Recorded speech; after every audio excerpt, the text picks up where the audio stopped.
Aujourd'hui une petite vidéo pour vous parler du moxa. Qu'est-ce que c'est le moxa? C'est... Ah, celui-là n'est pas ouvert, on va l'ouvrir. C'est un bâton d'armoise qui est une plante médicinale chinoise qu'on va allumer et brûler au-dessus des points d'acupuncture. Donc on ne touche pas la peau, on le met au-dessus du point. Je vais vous expliquer comment on fait ça et pourquoi on fait ça. Donc voilà mon bâton, c'est un bâton qu'on appelle sans fumée parce qu'il a été préalablement, c'est un charbon en fait. Les propriétés médicinales sont les mêmes mais on n'a pas la grosse fumée. Et puis dans nos environnements québécois fermés avec la capacité d'ouvrir les fenêtres avec l'hiver, c'est quand même mieux. Un paquet comme ça va coûter 15 $. Je vous mettrai en lien en bas comment vous le procurez chez vous.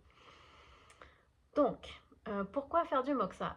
En fait, le moxa, c'est vraiment comme un traitement d'acupuncture en fait. Dans le fond, c'est la meilleure façon pour tonifier des points d'acupuncture comparé à l'aiguille.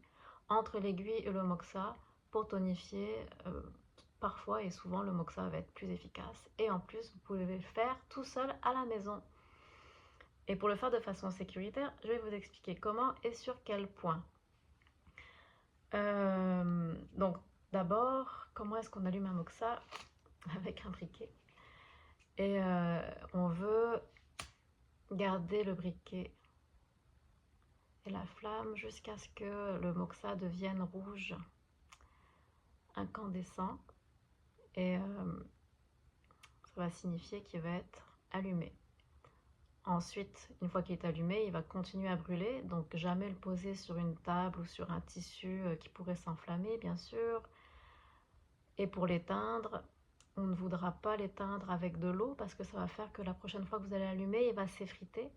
Le mieux pour l'éteindre, c'est de l'étouffer. Donc sur le magasin où vous allez acheter le moxa, ils vendent des éteignoirs qui sont comme des genres de bougeoirs. Mais vous pouvez aussi l'éteindre tout simplement en l'étouffant, donc soit dans une boîte métallique hermétique, soit dans un pot maçon. Donc tout simplement on veut l'étouffer. Ça peut être dans du sable, mais du sable bien compact, surtout pas dans une plante sèche s'il vous plaît, parce que ça peut prendre en feu. Donc ça prend un certain temps, mais ça finit par être rouge. Je pense que vous pouvez voir comment il est rouge.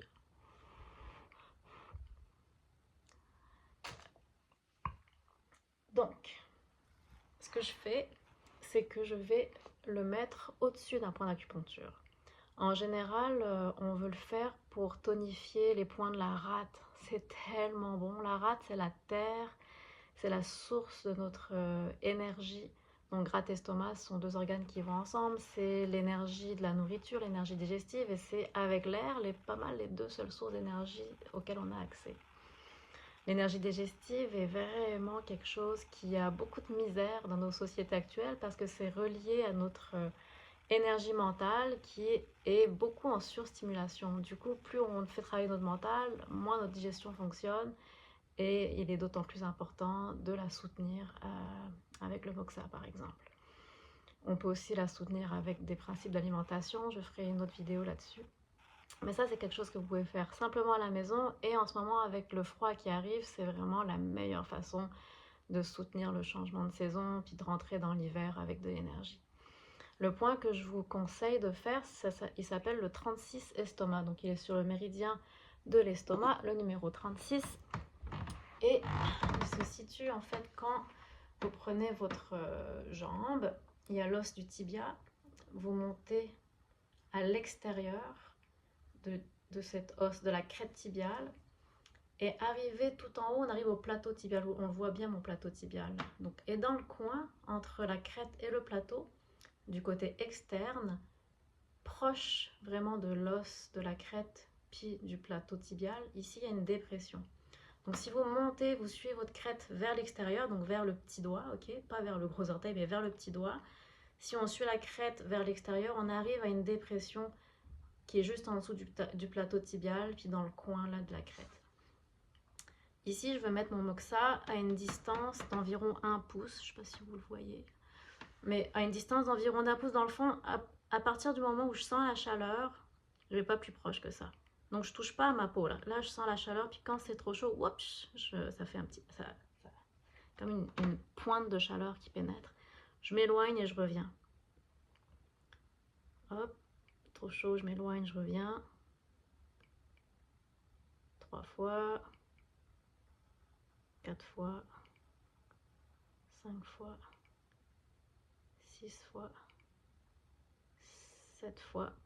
7 fois, c'est un nombre impair, puis impair, on dit que ça tonifie. Donc je le fais un nombre impair de fois. Ça peut être 7 fois, ça peut être 9 fois.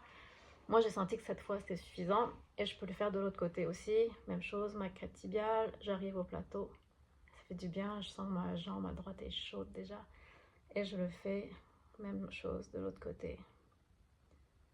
Donc, le premier, celui-là, on voit que c'est plus long avant que je sente de la chaleur. Ah, là je le sens, je m'éloigne, je reviens. Et pareil, je le fais 2 fois, 3 fois, 4 fois, 5 fois, 6 fois, 7 fois. Ouf. Voilà, donc ça c'était pour le 36 estomac. C'est un grand point de tonification du corps. Si vous êtes quelqu'un qui a des problèmes digestifs, qui a de la fatigue après les repas, qui a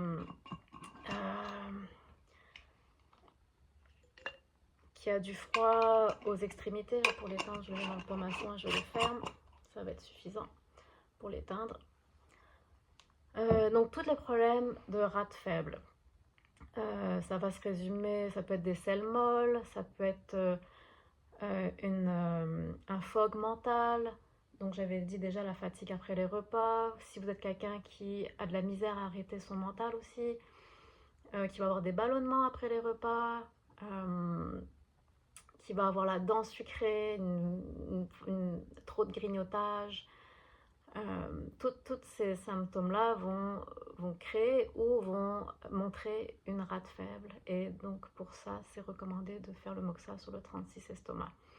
Vous pouvez aussi le faire au-dessus de l'ombilic. C'est facile, c'est un point facile à trouver. C'est le nombril. Même chose, on se rapproche. Et quand c'est trop chaud, on s'éloigne. On le fait quelques fois. Ça, c'est super bon, par exemple, si vous êtes une femme qui vient d'accoucher, qui a une diastase encore après quelques mois ou quelques années après la grossesse, qui a des problèmes de ballonnement, de fatigue, tout ce qui va être fatigue, vraiment fatigue physique là. Ça va être un bon point pour ça. Pour les enfants aussi, c'est bon. Et en termes de moxa, il y a aussi d'autres points qu'on peut faire, plus pour les poumons, plus pour les reins. Et ça, je vais vous en parler dans une autre vidéo. Pour l'instant, c'était pour le 36 estomac, qui est un point que je conseille beaucoup. Et à chaque fois, je me répète. Donc, je me suis dit que j'allais faire une vidéo une bonne fois pour toutes. Et voilà, c'est fait.